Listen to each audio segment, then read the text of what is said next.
ধর্মীয় বিশ্বাস অনুযায়ী শ্রাবণ মাসে শিব ঠাকুরের ভক্তদের যা মনের ইচ্ছে মহাদেব তা পূরণ করেন।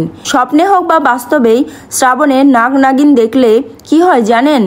শ্রাবণ মাসে স্বপ্নে একজোড়া সাপ দেখলে কি হয়? ধর্মীয় বিশ্বাস অনুসারে স্বপ্নে নাগনাগিন জুটি দেখা শুভ লক্ষণ বলে মনে করা হয়। স্বপ্নশাস্ত্র অনুসারে এটি যে কোনো ব্যক্তির জীবনের সৌভাগ্য ও সমৃদ্ধির প্রতীক। স্বপ্নে নাগ নাগিন জুটি দেখার অর্থই হলো শীঘ্রই যে ব্যক্তি তা দেখেন তার ইচ্ছে পূরণ হবে, জীবনে সুখ আসবে, বিবাহিত জীবন সুখের হবে। শ্রাবণ মাসে বাস্তবে একজোড়া সাপ দেখলে কি হয়? শ্রাবণ মাসে যদি আপনি বাড়িতে বা জমিতে একজোড়া সাপ দেখতে পান তাহলে এটিকে শুভ বলে মনে করা হয়। কেউ বাড়িতে একজোড়া সাপ দেখলে তার পরিবারের সদস্যদের উন্নতি হয় এবং জীবনের দুঃখ কষ্ট শেষ হয়ে যায়।